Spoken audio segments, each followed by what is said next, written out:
Bonjour à tous, ravi de vous retrouver pour ce rendez-vous d'information francophone sur Al-Oula à la une aujourd'hui.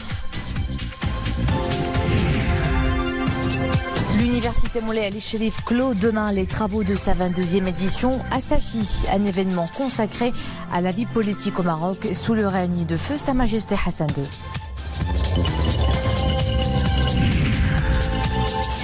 Le célèbre lac d'Aït Roua en détresse ces dernières années. Le site se vide de ses eaux.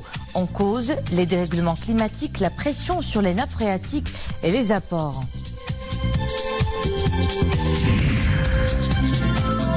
Une nomination amplement méritée. La Marocaine Amina El Anaya est à la tête de l'Union cycliste internationale. Une fédération basée en Suisse et au sein de laquelle cette figure féminine reconnue pour sa compétence a évolué pendant 12 ans. Avant le développement de ces titres, Sa Majesté le roi Mohamed VI a adressé un message de félicitations à Monsieur Martin Vizcarra à l'occasion de son investiture président de la République du Pérou. Message royal similaire de félicitations à Monsieur Abiy Ahmed Ali à l'occasion de son investiture Premier ministre de la République fédérale d'Éthiopie.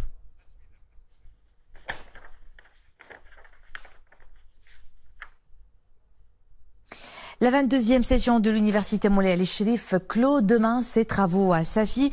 Une 22e édition qui a braqué les projecteurs sur la vie politique au Maroc sous le règne de feu Sa Majesté Hassan II. Le programme de cette manifestation a été ponctué de conférences animées par des chercheurs et des historiens marocains autour du génie hors pair du défunt souverain et son rôle clé dans l'édification du Maroc moderne. Nesrel Hamdawi. Chercheurs et historiens marocains retracent lors de cette conférence un pan de l'histoire du royaume, en brossant un tableau de la vie politique sous le règne du père de la nation, feu Sa Majesté le roi Hassan II. Le devoir de mémoire prend ici tout son sens à la 22e session de l'université Moulay Ali Chérif à Safi. Cette conférence permet aux étudiants de s'abreuver de connaissances sur des étapes importantes qui ont jalonné la vie politique marocaine dans le passé. L'idée est de mieux comprendre le présent et le futur du royaume. Ces exposés vont sans doute éclairer les étudiants ainsi que les professeurs spécialistes de l'histoire du Maroc contemporain.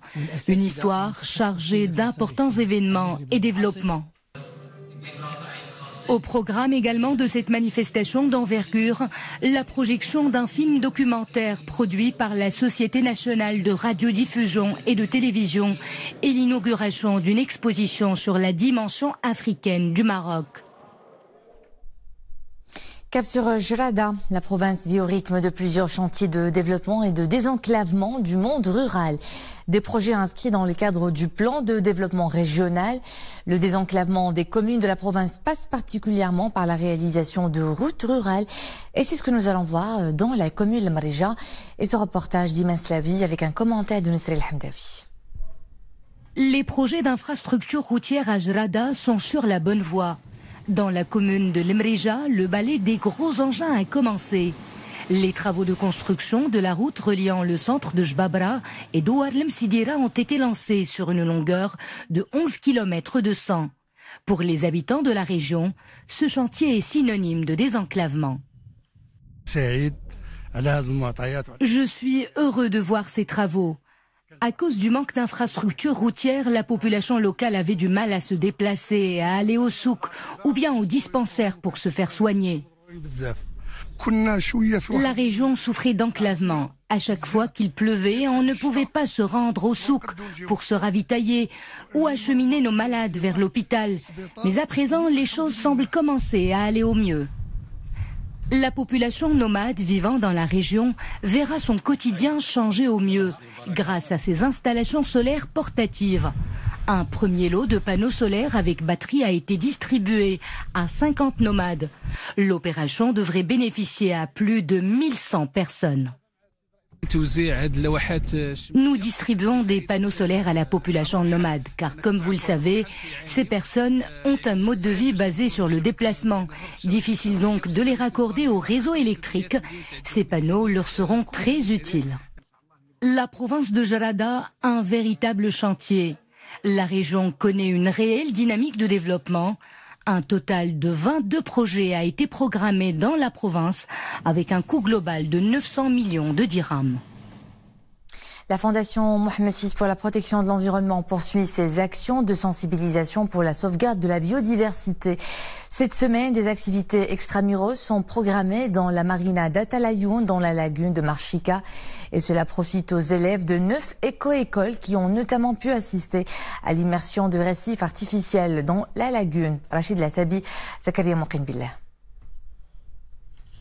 Une soixantaine d'élèves issus d'institutions de l'enseignement secondaire collégial et qualifiant en visite à la lagune de Marchika.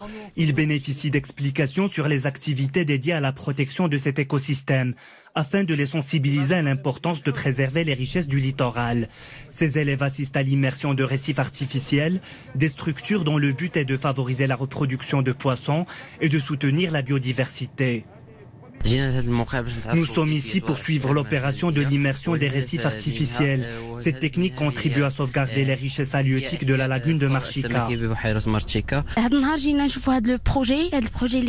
Nous sommes fascinés par ce projet dans ce site écologique important au niveau national.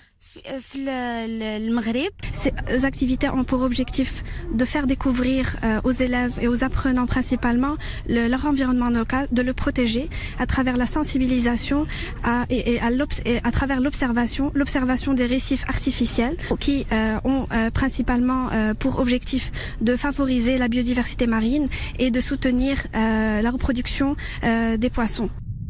D'une superficie de 115 km², la lagune de Marchika est l'une des plus importantes lagunes du pourtour méditerranéen, classée site d'intérêt biologique et écologique et faisant partie des sites Ramsar depuis 2005. La lagune présente des intérêts économiques, biologiques et écologiques indéniables dans la province de Nador.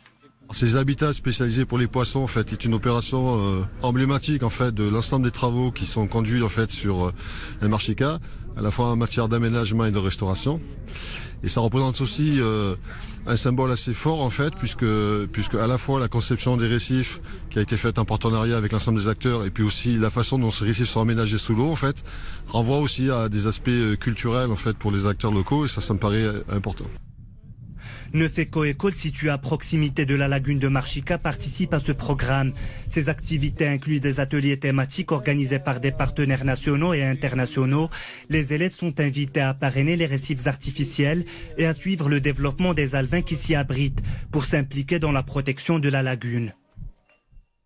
Nous poursuivons cette page environnement avec des symptômes d'assèchement du célèbre lac d'Aït-Oua à seulement 15 km d'Ifrane. Le site pâtit sous les effets des dérèglements climatiques et de la forte pression agricole sur les nappes phréatiques. Il se vide visiblement de ses eaux. Ahmed Al-Fadeli, Nisrina Oustar. Il fut un temps où cet endroit niché entre les montagnes et les forêts de cèdres ne désemplissait pas. Aujourd'hui, un calme inhabituel y règne, pas un seul pique-niqueur. Le lac n'est que l'ombre de lui-même, il est quasiment à sec. Les symptômes d'un dérèglement naturel sont visibles sur la faune et la flore. Ces vacanciers fréquentaient le site avant que sa beauté ne se fane. Le voir agoniser les désole, ils ont du mal à comprendre ce qui s'est passé. On venait toutes les années pendant l'été.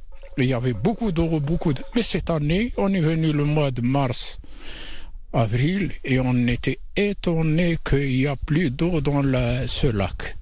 Quand on vient en famille, on visite cet endroit, c'est très agréable, on est très heureux de venir ici. Mais malheureusement, cette année, il y a un manque d'eau. Bon, nous prions le bon Dieu qu'il nous arrose un peu plus et que la situation sera meilleure pour l'avenir. Un terrain aride et pierreux, voilà ce qu'est devenu le lac d'Aït-Oua malgré les fortes précipitations qui ont intéressé la région ces dernières années. Cet assèchement est dû à la forte pression agricole que subissent les nappes phréatiques. Les changements climatiques y sont également pour beaucoup. Ces dernières années, il a connu une rareté très remarquable du point de vue ressources en eau, et ça à cause des conditions climatiques actuelles ainsi que la pression agricole et pastorale exercée dans la zone. Le Haut-Commissariat aux eaux et forêts et à la lutte contre la désertification est fortement mobilisé pour redonner vie au lac d'Aïtaoua. Un plan d'action a été élaboré pour une meilleure gestion de ce patrimoine naturel qui profite aussi bien à la population locale qu'à l'équilibre de l'écosystème.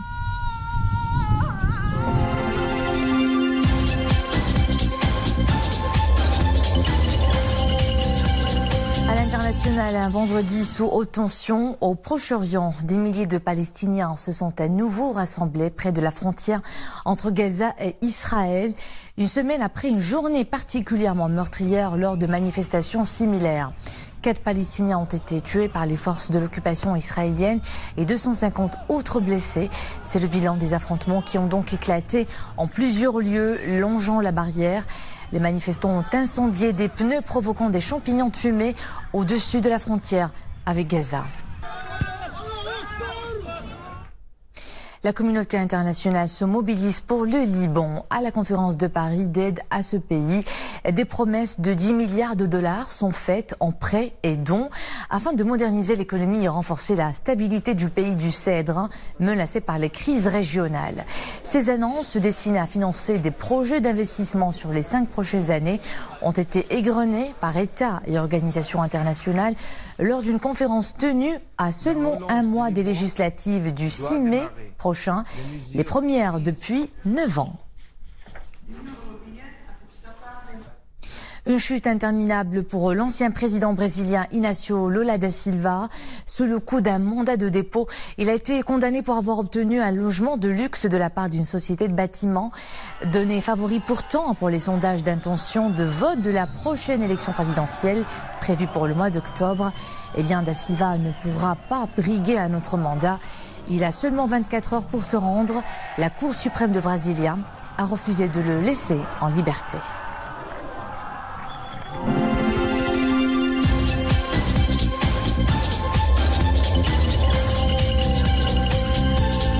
Retour à l'actualité du pays, une actualité législative. De nouveaux textes et projets de loi ont été adoptés hier par la Chambre des conseillers réunie en séance de sa session extraordinaire. Les explications avec Oudem Sahel et Mohamed Teshkar.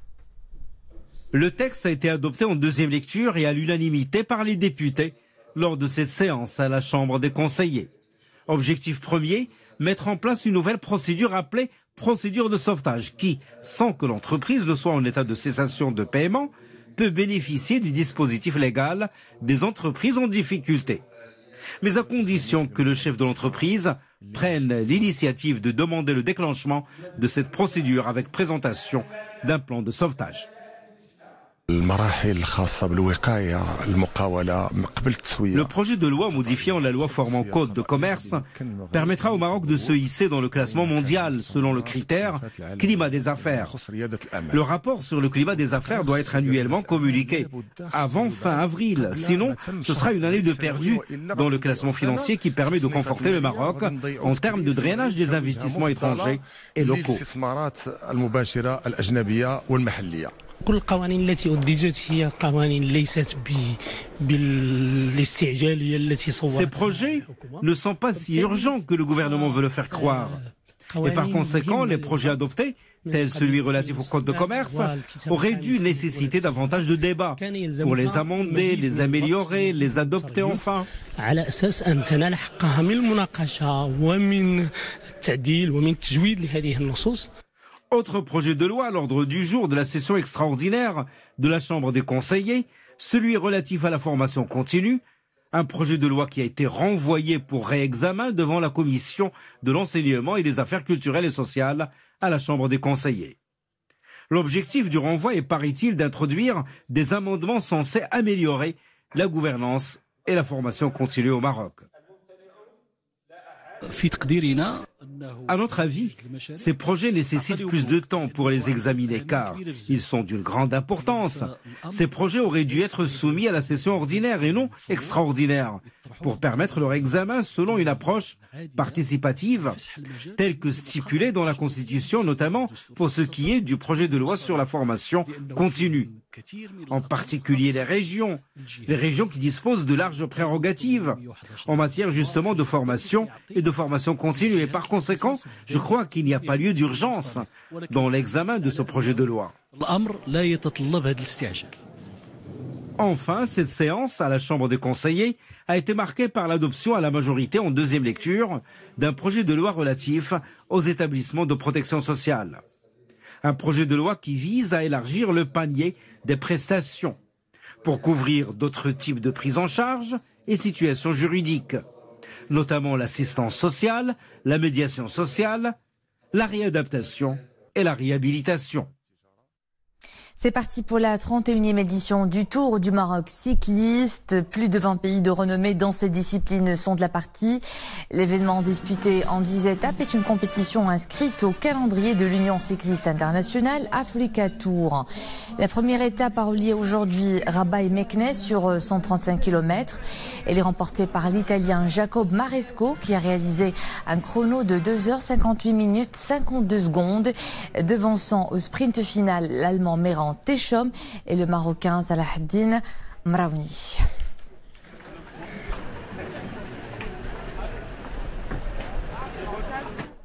Une figure féminine distinguée bien de chez nous a été au lancement de ce rendez-vous sportif. Amina L'Hnaya, fraîchement nommée directrice générale de l'Union cycliste internationale, basée en Suisse. Une fédération au sein de laquelle elle a fait ses preuves en évoluant durant 12 ans. Voici son portrait, Khalid Esdoun, Mohamed Aitlishkar. Des babouches, une mlehfa et quelques articles de l'artisanat marocain en présence symbolique pour la toute jeune directrice générale de l'UCI, l'Union cycliste internationale. Amina L'Hnaya est marocaine. Avocate de formation, elle avait rejoint en tant que juriste l'UCI en Suisse il y a 13 ans.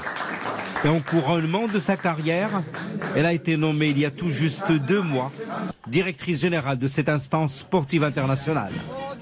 Pour sa première activité officielle, Amina L'Hnaya choisit tout naturellement le coup d'envoi du Tour du Maroc cycliste. Je suis fière d'être ici, de représenter le Maroc et de montrer à tout le monde qu'une Marocaine, une femme, pour la première fois, peut modérate à une grande fédération internationale de sport.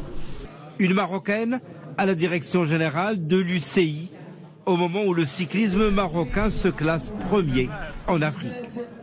D'ailleurs, le Tour du Maroc cycliste est le plus coté dans le continent. L'Union cycliste internationale, on montre beaucoup les actions qui ont été réalisées par la fédération marocaine pour développer le cyclisme avec des jeunes talents, depuis très jeunes, avec des courses de qualité comme le Tour du Maroc. Parce que quand je vois l'organisation aujourd'hui, je peux vous dire que je suis très impressionnée. J'ai assisté à beaucoup de courses comme le Tour de France ou d'autres grandes courses de l'UCI World Tour.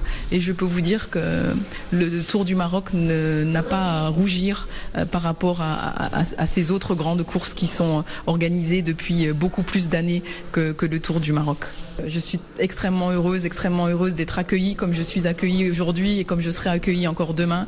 Je vois dans le sourire de toutes les personnes ici qui sont fières de me voir, fières d'avoir une Marocaine à la tête de l'UCI, et je tiens vraiment à les remercier et je peux leur dire qu'ils seront contents de moi et du travail que je vais effectuer au sein de l'Union cycliste internationale pour le développement du cyclisme africain et aussi du cyclisme marocain à travers le monde. Amina L'Hnaya est polyglotte. Avant d'être nommée directrice générale de l'UCI, elle avait notamment dirigé le collège arbitral de cette instance sportive internationale. Aujourd'hui, l'UCI compte désormais sur les compétences de la jeune Marocaine pour développer davantage le cyclisme, notamment en Afrique. 31e édition du Tour du Maroc, et merci encore pour tout le travail que vous faites. Vous êtes une fierté pour le cyclisme international. Et c'était le clap de fin de ce journal. Merci à vous de nous suivre. L'info est de retour à 21h avec Morim Lofir. J'aurai le plaisir de vous retrouver demain.